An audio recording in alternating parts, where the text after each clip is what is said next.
खत्म हो जाएगी आपके जीवन की हर व्यथा, खत्म हो जाएगी आपके जीवन की हर व्यथा। सच्चे दिल से सुन लो श्रीमद् भागवत की ये पावन कथा, श्रीमद् भागवत की ये पावन कथा। स्वागत करता हूँ आपके अपने चैनल पे। मैं हूँ राम गुप्ता, सह सचिव श्री साईं बाबा सेवा आश्रम, करगी रोड, कोटा, जिला बिलासपुर, छत्तीसगढ़ से। तो हर दिन की भांति आज हम शिरडी के साईनाथ महाराज को श्रीमद् भागवत महात्म्य के 6वां अध्याय का वर्णन करने जा रहे हैं, साक्षात साईं को इसे सुनाने जा रहे हैं। तो देर ना करें, जल्द से आए और बाबा के दरबार पे साईं को सुनाने वाली इस कथा का आनंद आप भी लें और साथ ही अपने जीवन में उतारें। इस महाकथा को सुनने से आपके जीवन में आ रहे सारे कष्टों को साईं की द्वारिका माई और साईं बाबा की अखंड धुनी आपके जीवन के आ रहे कष्टों को जला के खत्म कर देगी। तो चलिए प्रारंभ करते हैं श्रीमद् भागवत महात्म्य के अध्याय 6 की पावन कथा को। बोलिए बांके बिहारी श्री कृष्ण कन्हैया लाल की जय। 2 मिनट सभी हाथ जोड़ के प्रार्थना करेंगे। ओम नमो भगवते वासुदेवाय नमः, ओम नमो भगवते वासुदेवाय नमः, ओम नमो भगवते वासुदेवाय नमः। हे भगवान वासुदेव जी, हम श्रीमद् भागवत के महात्म्य की ये पावन कथा प्रारंभ कर रहे हैं। हमसे जो गलतियां हो उसे क्षमा करें और सब पे अपनी कृपा करें। तो आप सभी अगर नए हैं चैनल पे तो सब्सक्राइब कर लीजिए, बेल आइकन को ऑन कर दीजिए सर्वप्रथम इस कथा को प्राप्त करने के लिए। आप लोग अधिक से अधिक लोगों में भागवत महापुराण की इस कथा को प्रसारित करें ताकि जीवन में आ रहे सबके कष्टों को श्रीमद् भागवत खत्म करें। तो चलिए प्रारंभ करते हैं भागवत के अध्याय 6 की पावन कथा को। 6वां अध्याय सनत कुमार द्वारा कथित भागवत सप्ताह का विधान। नारद जी ने सनत कुमार जी से पूछा कि हे महात्मन, अब आप कृपा कर श्रीमद् भागवत महापुराण की सप्ताह यज्ञ विधि का वर्णन कीजिए। सनत कुमार जी बोले कि हे देवर्षि, इस कथा को भादो, क्वार, कार्तिक और अगहन इन 4 महीनों में सुनना श्रेष्ठ माना गया है। इसके अंतर्गत जब भी योग्य एवं विद्वान वक्ता मिल जाए तभी इस सप्ताह कथा को सुनना श्रेष्ठ कहा है। इस कथा को सुनने के लिए अपने इष्ट मित्रों को आमंत्रित कर देना चाहिए। यदि घर में सप्ताह यज्ञ के योग्य स्थान ना हो तो किसी अन्य स्थान पर जैसे मंदिर, तीर्थ, बगीचा आदि में इस सप्ताह यज्ञ को करना श्रेष्ठ है। जिस स्थान पर कथा यज्ञ हो वहां केले के खंभों से मंडप बनाकर बंदरवार आदि से भली भांति सजाना चाहिए और इस मंडप में व्यास के बैठने के लिए एक ऊंचा सिंहासन होना चाहिए और जो श्रोता लोग कथा सुनने के लिए आए उनको भी यथा योग्य आसनों का प्रबंध करें। प्रातः काल से ही व्यास की कथा प्रारंभ कर देनी चाहिए। श्रोताओं को चाहिए कि कथा आरंभ होने से पूर्व ही ध्यान स्नान से निवृत्त हो जाएं और एकाग्रचित हो कथा श्रवण करें तथा प्रारंभ होने से पहले मुख्य श्रोता का विघ्न विनाशक श्री गणेश जी का पूजन करना चाहिए ताकि सप्ताह यज्ञ में किसी प्रकार का विघ्न ना पड़े। कथा के साथ ही एक विद्वान ब्राह्मण को विष्णु सहस्त्र नाम का वर्ण देकर 7 दिन के लिए बैठा देना चाहिए और ब्राह्मण को चाहिए कि प्रत्येक नाम के साथ सालिक राम की मूर्ति पर तुलसी चढ़ाकर पूजा करे और मुख्य श्रोता को जो पहले दिन व्यास जी की पोथी श्रीमद् भागवत का सच्चे मन से पूजन करना चाहिए तथा उस पर यथाशक्ति दक्षिणा चढ़ावे। इसके पश्चात हाथ जोड़कर कहें कि हे व्यास जी, आप मुझे अपना दास जानकर श्रीमद् भागवत यज्ञ को प्रारंभ कीजिए। जब व्यास जी वक्ता कथा शुरू कर दें उस समय अपना मन सब तरफ से हटाकर चित्त को एकाग्र कर कथा सुननी चाहिए और कथा सुनने के पश्चात कुछ देर हरि कीर्तन आवश्यक है। 4 घड़ी दिन रहने तक सप्ताह पर्यंत कथा सुननी चाहिए और वक्ता को उचित है कि वह कथा कहते समय जल्द ना करे। उन्हें कथा इस प्रकार कहनी चाहिए कि सब श्रोतागण अच्छी तरह से समझ सके और मध्याह्न में थोड़ी देर के लिए सप्ताह पाठ को बंद करके व्यास जी तथा श्रोताओं को थोड़ा सा फलाहार करा देना चाहिए। सप्ताह की कथा पूर्ण होने तक श्रोताओं को केवल एक बार ही भोजन करना उचित है। उसमें भी फलाहार ही श्रेष्ठ है, परंतु निराहार नहीं रहना चाहिए। तथा श्रोताओं को चाहिए कि वे 7 दिन तक ब्रह्मचर्य व्रत का पालन करें और पृथ्वी पर शयन एवं पत्तल में भोजन करने से उत्तम फल मिलता है। और सप्ताह कथा के दिनों में दाल, शहद, बासी अन्न, बैगन, तरबूज, मंसूर, मेथी, उड़द, प्याज, लहसुन, मूली, गाजर और काशी फल का सेवन करना वर्जित है। तथा क्रोध एवं किसी की निंदा करना निषेध है। सप्ताह यज्ञ के बीच में यदि कोई स्त्री रजस्वला हो जाए तो उसे कथा नहीं सुननी चाहिए। चंडाल आदि शूद्र सभा में ना बैठे। उन्हें कथा सुनने की इच्छा हो तो दूर बैठकर सुने।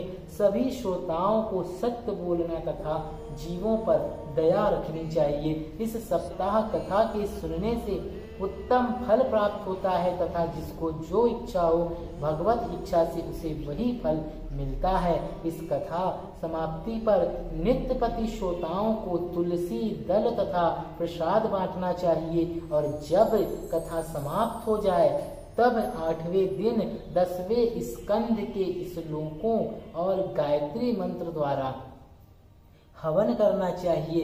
फिर ब्राह्मणों को उत्तम भोजन कराकर उन्हें दक्षिणा देनी चाहिए और पूजन करके उन्हें विदा करना चाहिए। इस कथा के सुनने से धर्म, अर्थ, कर्म, मोक्ष इन चारों फलों की प्राप्ति होती है। इतना कहकर श्री सनत कुमार जी पुनः बोले कि हे नारद, यदि तुम्हें कथा सुनने की इच्छा हो तो हम फिर दोबारा श्रीमद् भागवत पारायण को प्रारंभ करें। यह सुनकर देवर्षि नारद बोले कि हे महात्मन, इससे अच्छी बात और क्या हो सकती है। मैं बड़ा ही भाग्यवान हूँ जो आप मुझ पर ऐसी कृपा करना चाहते हैं। तब नारद जी की ऐसी विनय भरी वाणी को सुनकर श्री सनत कुमार जी ने दूसरा सप्ताह परायण यज्ञ आरंभ कर दिया।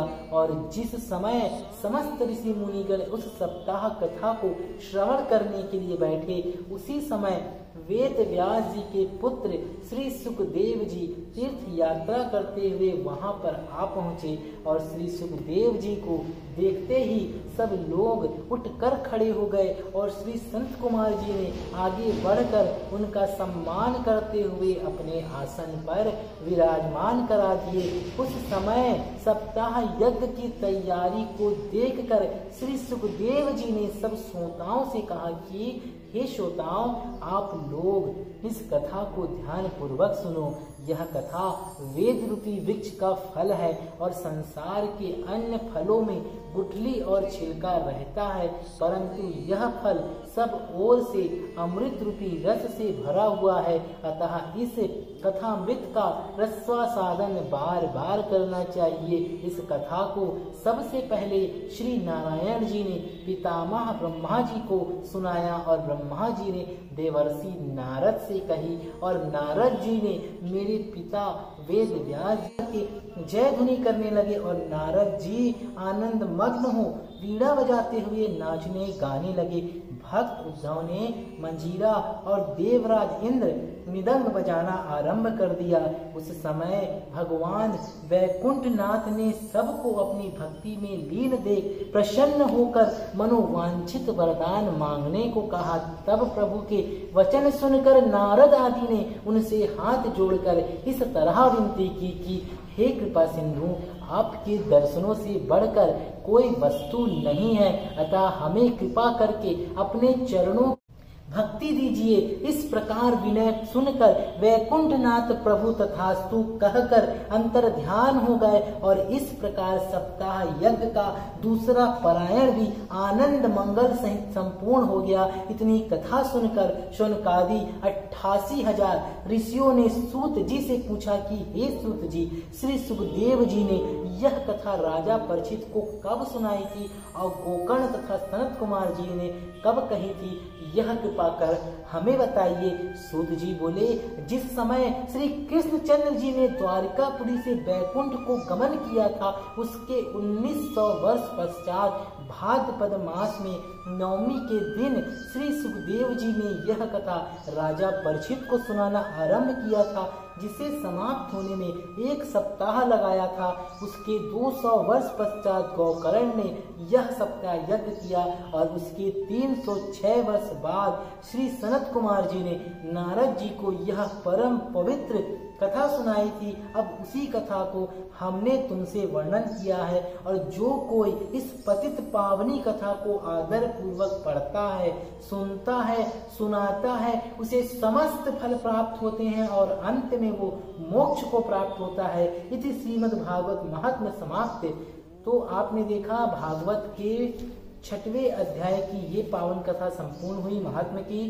कल से हम सुख सागर भाषा प्रथम स्कंद प्रारंभ करने जा रहे हैं। हम सभी के लिए यही प्रार्थना करते हैं कि धैर्य से, सच्ची भावना से ही कथा को सुने और अंत तक सुने और कमेंट में राधे राधे बोले और अपना नाम कमेंट करें, ताकि हम भी आपके लिए प्रार्थना बाबा के दर पे लगा सके। बने रहें साईं जीवन माला के साथ। राधे राधे।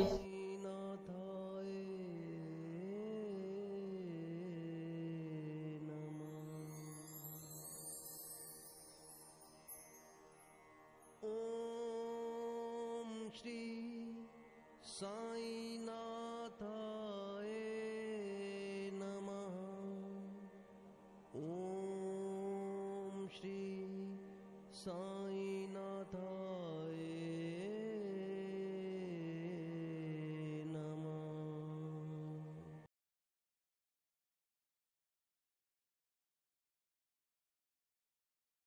ओम श्री साईं नाथाय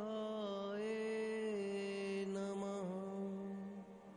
ओम श्री साईं नाथाय नमः। ओम श्री साईं नाथाय नमः। ओम श्री साईं नाथाय नमः।